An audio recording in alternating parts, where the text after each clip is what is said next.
ಹೆಚ್ಚು ನಾನು ಮಾತಾಡ್ಲಿಕ್ಕೆ ಹೋಗಲ್ಲ. ಇವತ್ತು ಚುನಾವಣೆ ಇಡೀ ದೇಶದಲ್ಲಿ ಒಂದು ಸವಾಲನ್ನು ಎದುರಿಸ್ತಾ ಇದೆ, ರಾಜ್ಯದಲ್ಲಿ ಇನ್ನೊಂಥರ ಸವಾಲನ್ನು ಎದುರಿಸ್ತಾ ಇದೆ. ಅದೆಲ್ಲವನ್ನು ಮೀರಿದಂಥದ್ದು ಮಂಡ್ಯ ಲೋಕಸಭಾ ಕ್ಷೇತ್ರದ ಚುನಾವಣೆ. ಇವತ್ತು ಕಾಂಗ್ರೆಸ್ಸು ಮತ್ತು NDA ಅಭ್ಯರ್ಥಿ, ಜನತಾದಳ ಮತ್ತು BJPಯ ಮಿತ್ರ ಪಕ್ಷದ ಅಭ್ಯರ್ಥಿ ಕುಮಾರಸ್ವಾಮಿ ಅವರು ಈ ಜಿಲ್ಲೆ ಸ್ವತಂತ್ರ ನಂತರ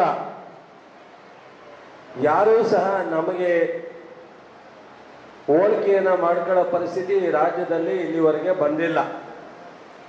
ಸೌಕಾರ್ ಚೆನ್ನೈನವರಿಂದ ಹಿಡಿದು ವೀರಣ್ಣಗೌಡರಿಂದ ಹಿಡಿದು ಮಾದೇಗೌಡರು, SM ಕೃಷ್ಣ ಅವರು, ಚೌಡಯ್ಯನವರು, ಮರಿಯಪ್ಪನವರು ಅನೇಕ ಗಟ್ಟಿಯಾದ ನಾಯಕತ್ವ ಮತ್ತು ಅವರ ಒಂದು ಸ್ಥಿರತೆ ನಾಯಕತ್ವವನ್ನು ಹೊಂದಿದ್ದಂಥವ್ರು. ಇವತ್ತು ನಮ್ಮ ಕುಮಾರಸ್ವಾಮಿಯವರು ಅವರೆಲ್ಲರೂ ಉಪಯೋಗ ಇಲ್ಲ, ನಾನೇ ಈ ಜಿಲ್ಲೆಗೆ ಸರ್ವಾಧಿಕಾರಿ ಆಗಬೇಕು ಅಂತೇಳಿ ಬಂದಿದ್ದಾರೆ. ನಾನು ಅವರನ್ನು ಇಡೀ ರಾಜ್ಯದಲ್ಲಿ ಎಲ್ಲಿ ಬೇಕಾದ್ರೂ ನಿಂತ್ಕೊಳ್ಳೋಕೆ ಅವಕಾಶ ಇದೆ, ಯಾಕೆ ಬಂದ್ರಿ ಅಂತ ನಾನು ಕೇಳ್ತಾ ಇಲ್ಲ. ಈ ಜಿಲ್ಲೆಯ ಜನ ಅವರಿಗೆ ಪ್ರೀತಿಸಿ ಅವಕಾಶ ಕೊಟ್ಟಾಗ ಈ ಜಿಲ್ಲೆಗೆ ಏನೂ ಮಾಡದೆ ಇರ್ತಂಥವ್ರು ಒಬ್ಬ ಸಾಧಾರಣ ಲೋಕಸಭಾ ಸದಸ್ಯರಾಗಿ ಕೇಂದ್ರಕ್ಕೆ ಹೋಗಿ ಏನು ಮಾಡ್ಲಿಕ್ಕೆ ಸಾಧ್ಯ ಅನ್ನೋದನ್ನು ನಾವು ಅರ್ಥ ಮಾಡ್ಕೋಬೇಕು. ಅವ್ರ ತಂದೆಗಿಂತ ಮಹಾನ್ ನಾಯಕರಾಗ್ಲಿಕ್ಕೆ ಆಗಲ್ಲ. ಅವ್ರ ತಂದೆ ಮುಖ್ಯಮಂತ್ರಿಯಾಗಿ, ಮಾಜಿ ಪ್ರಧಾನಿಯಾಗಿ ನಿರಂತರವಾಗಿ ಲೋಕಸಭೆಯಲ್ಲಿ ಪ್ರದರ್ಶಿಸಿದ್ದಾರೆ, ರಾಜ್ಯಸಭಾ ಲೋಕಸಭೆಯಲ್ಲಿ. ಈಗ ಇವರು ಕಾವೇರಿ ಇಶ್ಯೂ ಮುಗಿದೋದ ಮೇಲೆ ಹಾಸ್ಯಾಸ್ಪದವಾಗಿ ಭಾಷಣ ಮಾಡ್ತಾರೆ. ನಾನು ಕಾವೇರಿ ಇಶ್ಯೂನ ತೀರ್ಮಾನಕ್ಕೋಸ್ಕರ ಲೋಕಸಭೆಗೆ ಹೋಗ್ತೀನಿ ಮಂಡ್ಯದಿಂದ.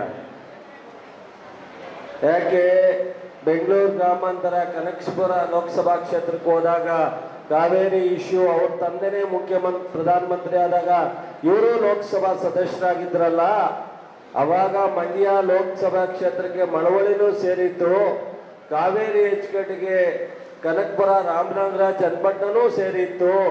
ಅವತ್ತು ನಿಮಗೆ ಕಾವೇರಿ ಇಶ್ಯೂ ನಿಮಗೆ ಗೊತ್ತಾಗ್ಲೇ ಇಲ್ವಾ ಕುಮಾರಣ್ಣವರೇ? ಇವತ್ತು ಓಟ್ ಹಾಕ್ಸ್ಲಿಕ್ಕೋಸ್ಕರ ನಮ್ಮ ಜನಕ್ಕೆ ಇಷ್ಟೊಂದು ಸುಳ್ಳನ್ನ ಹೇಳೋ ಅವಶ್ಯಕತೆ ಇದೆಯಾ? ನೀವು ಮುಖ್ಯಮಂತ್ರಿಯಾಗಿ ಕಾವೇರಿ ನೀರನ್ನ ಬಿಡಿ ಅಂತ ಕೇಳಿದಾಗ ನನ್ನ ಹತ್ರ ಇಲ್ಲ, ಕೀ ಕೇಂದ್ರದಲ್ಲಿದೆ ಹೋಗಿ ಎಂದವರು ಇವತ್ತು ನೀರು ಬಿಡ್ತಾ ಇಲ್ಲ ಸಿದ್ದರಾಮಯ್ಯನವರು, DK ಅವರು, ಚಲುವರಾಯಸ್ವಾಮಿ ಅಂತ ಹೇಳ್ತಿರಲ್ಲ. ನೀವು ಮಾಜಿ ಮುಖ್ಯಮಂತ್ರಿಯಾಗಿ ನಿಮ್ಮ ಘನತೆ ಗೌರವಕ್ಕೆ ಧಕ್ಕೆ ಬರಲ್ವಾ?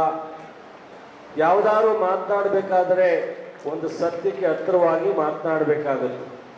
ಈಗ ಯಡಿಯೂರಪ್ಪನವ್ರು ಬೇಕಲ್ಲ. ಅವತ್ತು ನಾನು ಯಡಿಯೂರಪ್ಪನವ್ರನ್ನ ನಿಮ್ಮನ್ನ ಜೊತೆಗೆ ಸೇರಿಸಿದ್ವಲ್ಲ, ಎರಡನೇ ಬಾರಿ ಅವ್ರಿಗೆ ಅವಕಾಶ ಕೊಡೋನಾಗ ಅವ್ರನ್ನ ತುಮಕೂರಿಂದ ವಾಪಸ್ ಕರೆಸಿ ಓಡಿಸಿದ್ರಲ್ಲ, ಅವತ್ತು ಯಡಿಯೂರಪ್ಪನವರು ನಿಮಗೆ ಬೇಕಿರ್ಲಿಲ್ವಾ? ಇವತ್ತು ಯಡಿಯೂರಪ್ಪನವ್ರು ನಿಮಗೆ ಬೇಕಾ? ಯಡಿಯೂರಪ್ಪನವರು ಜೈಲಿಗೆ ಕಳಿಸ್ತಕ್ಕಂಥ ಸತತ ಹೋರಾಟ ಮಾಡಿದ್ರಲ್ಲ, ಈ ರಾಜ್ಯದಲ್ಲಿ ಒಬ್ಬ ವೀರಶೈವ ಸಮಾಜದ ಈ ಜಿಲ್ಲೆಯ ಮುಖಂಡರನ್ನ ಜೈಲಿಗೆ ಹೋಗುವಂತ ಮಟ್ಟಕ್ಕೆ ನೀವು ಹೋರಾಟ ಮಾಡಿದ್ರಲ್ಲ, ಅವತ್ತು ನಿಮಗೆ ಯಡಿಯೂರಪ್ಪನವರು ಈ ಸಮಾಜ ನಿಮಗೆ ಇವತ್ತು ಬೇಕಾಗಿದೆ, ಅವತ್ತು ಬೇಕಿರ್ಲಿಲ್ವಾ? ನಿಮಗೆ ಅಧಿಕಾರವನ್ನ ಹಸ್ತಾಂತರ ಮಾಡೋ ಟೈಮ್ನಲ್ಲಿ ಅವರ ಮಾತು, ನಿಮ್ಮ ಮಾತನ್ನ ಕೇಳಿ ಇನ್ನೂ ನಿಮಗೆ ವೀರಶೈವ ಸಮಾಜದವರು ಮತ ಕೊಡಬೇಕಾ? ನಿಮಗೆ ಯೋಚನೆ ಮಾಡಿ. ಮಂಡ್ಯ ಜಿಲ್ಲೆನಲ್ಲಿ ಒಂದೇ ಒಂದು ಈ ಜಿಲ್ಲೆಯ ಈ ಲೋಕಸಭಾ ಕ್ಷೇತ್ರದ 8 ವಿಧಾನಸಭಾ ಕ್ಷೇತ್ರದಲ್ಲಿ ಯಾವುದಾದ್ರು ಒಂದು 100 ವರ್ಷ ಇತಿಹಾಸದಲ್ಲಿ ಜನರಿಗೆ ಉಪಯೋಗ ಆಗುವಂಥದ್ದನ್ನ ಏನಾದರೂ ಒಂದು ಮಾಡಿದ್ದೀರಾ ನಿಮ್ಮ ಕುಟುಂಬದ್ದು ಅಂತ ಹೇಳಿ.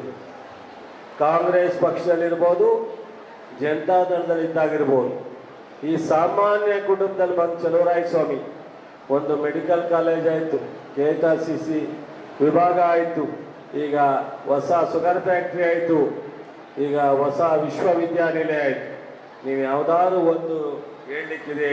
ಅದಕ್ಕೂ ನಾನಿದ್ದೆ, ಇದಕ್ಕೂ ನಾನು ಪಾರ್ಟ್ನರು, ಇದರಲ್ಲೂ ನನ್ನ ಭಾಗ ಇದೆ, ಅದರಲ್ಲೂ ನನ್ನ ಭಾಗ ಇದೆ.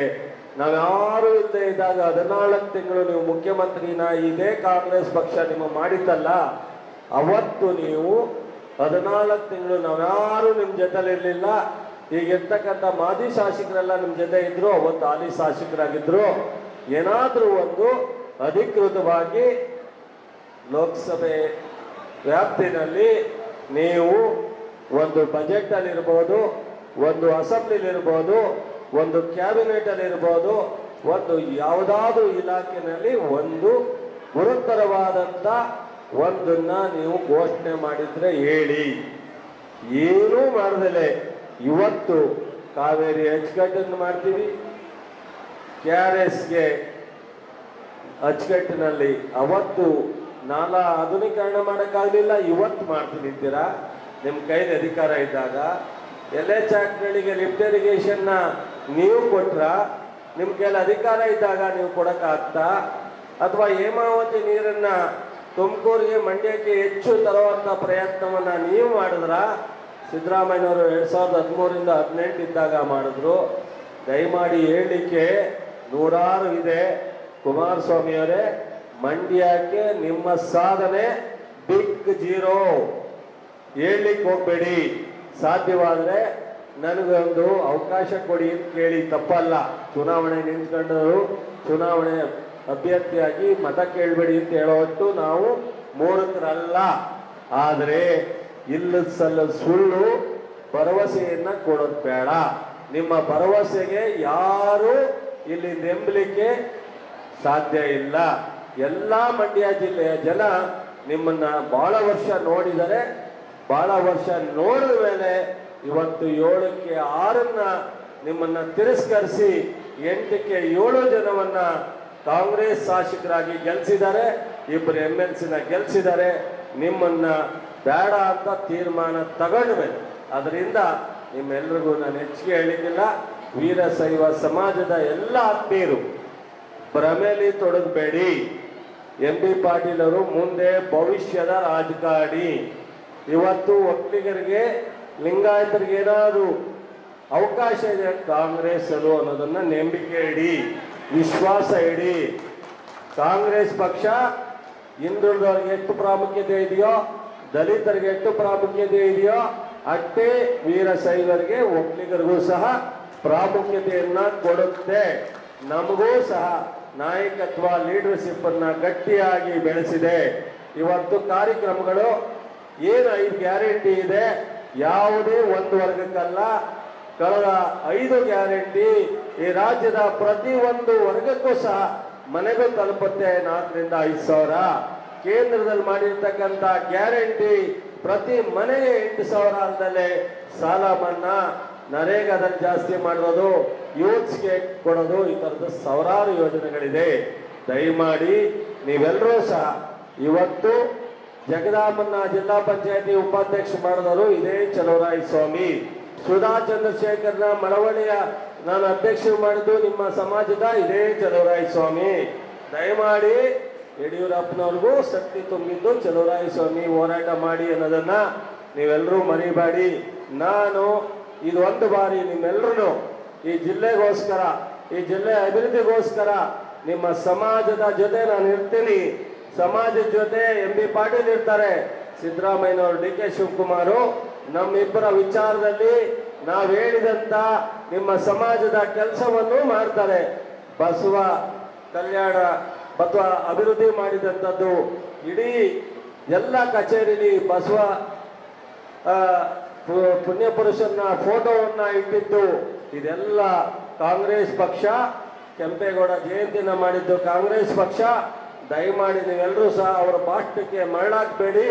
ಇವತ್ತೇನಾದ್ರೂ ಮುಂದಿನ ದಿನದಲ್ಲಿ ರಾಜ್ಯದಲ್ಲಿ ಒಳ್ಳೇದಾಗಬೇಕು ಅಂದ್ರೆ ವೀರಶೈವರಿರ್ಬೋದು, ಒಕ್ಕಲಿಗರಿರ್ಬೋದು, ದಲಿತರ ಜೊತೆ, ಅಲ್ಪಸಂಖ್ಯಾತರ ಜೊತೆ, ಹಿಂದುಳಿದರ ಜೊತೆ ಸೇರಿ ಈ ಚುನಾವಣೆಯಲ್ಲಿ ಶಕ್ತಿ ತುಂಬಿ ನಮಗೆ ಕಾಂಗ್ರೆಸ್ಗೆ, MB ಪಾಟೀಲ್ಗೆ, ಸಿದ್ದರಾಮಯ್ಯನವರಿಗೆ, DK ಶಿವಕುಮಾರ್ಗೆ, ನಮ್ಮೆಲ್ಲ ಶಾಸಕರಿಗೆ ನಾವು ಪ್ರಾಮಾಣಿಕವಾಗಿ ನಿಮ್ಮ ಸೇವೆಯನ್ನ ಪ್ರತಿ ಒಂದನ್ನು ನಿಮ್ಮ ಎಲ್ಲ ಮುಖಂಡರ ಜೊತೆ ಕೂಡಿ ಯಾವುದೇ ನಿಮ್ಮ ಸಮಾಜದ ಜವಾಬ್ದಾರಿ ಇರ್ಬೋದು, ಅದನ್ನ ಪ್ರಾಮಾಣಿಕವಾಗಿ ನಾವು ನಡೆಸ್ಕೊಡ್ತೀವಿ.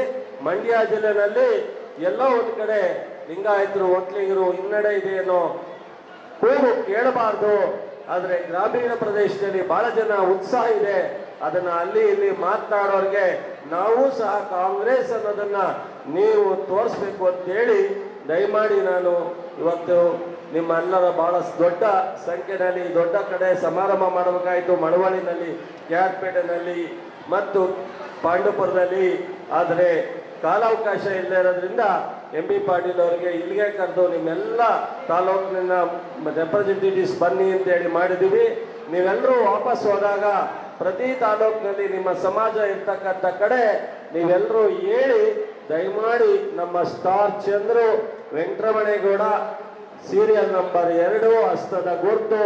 ದಯಮಾಡಿ ಕಮಲ ಇಲ್ಲಿ ಕಮಲ ಅಲ್ಲ, ಇಲ್ಲಿ ಒಂದು ತೆರೆವಂತ ಮಹಿಳೆಯರ ಬಗ್ಗೆ ಏನೆಲ್ಲ ಹಗುರವಾಗಿ ಕುಮಾರಸ್ವಾಮಿ ಅವರು ಮಾತಾಡ್ತಾ ಇದ್ದಾರೆ.